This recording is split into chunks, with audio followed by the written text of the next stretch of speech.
Поштовани представници на пишаните и електронските медиуми, ви благодарам што ми давате можност да ви се обратам во овој момент веќе како член на клубот на политички осудени лица. Осуден сум политички, не затоа што сум направил кривично дело или сум ја злоупотребил својата положба и овластување. Осуден сум затоа што власта, овој диктаторски режим си постави во Карпош тотално неспособен градоначелник, кој што 4-5 месеци буквално блееше низ прозорот на својот кабинет, пушејки во него и потоа земајки боледување кое што е лажно и од тогаш па нааму му се губи трагот. Значи тоа е причината. А поводот кој што е искористен е ова и таа друга барака 1 и барака 2, кои што се изградени, односно се поставени овде во кругот на основното училиште Лазо Трповски. Значи, поводот се поставувањето на овие две бараки, за кои што недостасува само едно ливче, а тоа е дека имаме дозвола за поставување на времен објект. Цело време ние се докажуваме дека ова е времен објект. Овој објект е изграден од гипс картон и челична конструкција, значи целиот објект може да се извади да се пренесе на друго место. Тие носат, гледате пресуда, дека ова е градба, како да е градба од цврста градба и за тоа ја носат и оваа пресуда. Она што сакам да го знаете, дека за ова што ме товарат, имаат исто така два фалсификата, за кои што го известив и судот, за кои што употребивме вештаци, форензичари и така натаму, за кои што мора да знаете дека не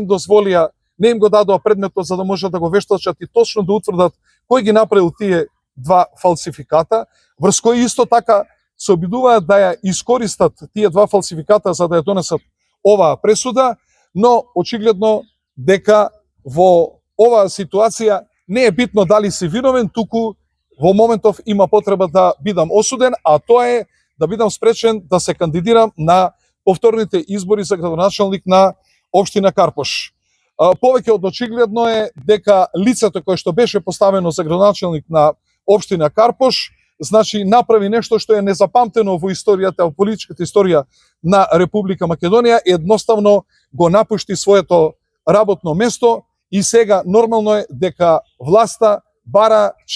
решение како да се справи со евентуалниот губиток овде на територија на општина Карпош, затоа што нивниот рейтинг на територија на Карпош, односно бројот на гласовите се буквално преполовени и тоа е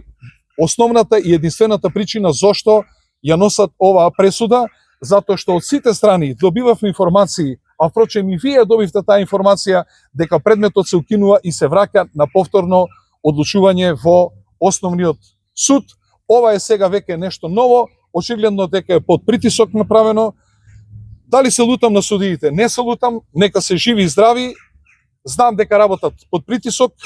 знам дека секој не може да го издржи ова што јас го издржувам, тие луѓе имаат фамилии, но јас се надевам дека Врховниот суд ќе биде тој кој што ќе заземе правилен став и ќе ги поништи, односно ќе ги отстрани овие недостатоци на ова очигледно политичка пресуда што е направена овде.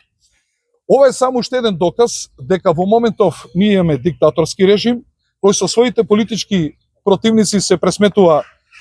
преку највиталните институции во државата, тоа е обвинителството и судот. И искрен да бидам, јас и го очекував вакви нешто слични работи, и тоа е единствениот начин со кој што тие може да се справат со мене, но она што сакам да му го порачам на премиерот. Има кој малку знае историја, со илјадници години наназад важи една максима, една изрека: кој се игра со меч, од меч ќе загине, односно со каква мерка мериш, со таква мерка утре ќе ти мерат. Но очигледно кога они не се на власт, они се познати плачковци, како плачат, како има политички прогон и така натаму. Целиот овој прогон јас сум го издржал машки,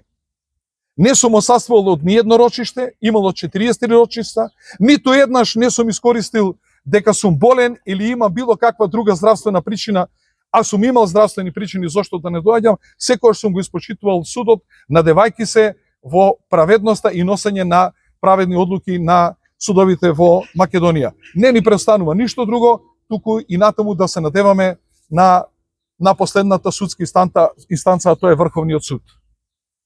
Дали имате прашања? Со ова конечно ќе заврши политичкиот притисок врз вас и проганот. Па, како што ви реков, јас очекував гледате дека не се способни ни тоа за што веќе имаат издвоено средства, значи обезбедено пари, направено проекти, добиено градежни дозволи, значи не се способни ни тоа што е оставено да го реализираат, ниту имаат идеја како да ја водат општината, ниту имаат идеја, најголемата идеја знаете кој им е? За децата во училиште да купат униформи, да ги униформираат. Тоа е новината што ја предлагаат на територија на општина Карпош, односно за тоа ќе да потрошат 250.000 евра. Тоа е единствена новина што ја предлагаат, ете со тоа они значи воопшто не знаат што да прават со општина Карпош и јасно е дека очекувам дека и натаму дали обвинителството, дали судството и натаму ќе го користат за политички прогон против мене. Јасно сакам да порачам дека ако Господ ми даде здравје, јас нема теоретска шанса да им попуштам и да се повлечам пред нивниот налет, затоа што не се достојни да ја водат оваа држава, затоа што од оваа држава испоганија све за што се допреа, а вклучувајќи ги и овие битни институции во владата на Република Македонија, односно во Република Македонија, а она што е битно преска што кажав за двата фалсификата.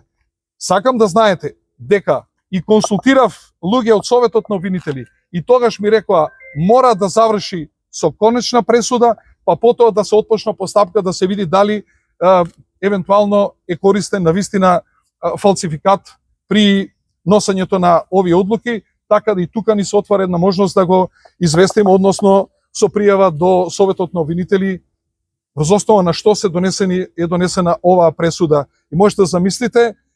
значи за да бидам спречен да не може се кандидирам, јасно стои во законот, секој што ќе биде осуден над 6 месеца, внимавајте добро, на безусловна казна затвор. Значи овде немаме условна казна, туку ефективна казна, значи не може да се кандидира секој оној што е осуден над 6 месеца на безусловна казна затвор.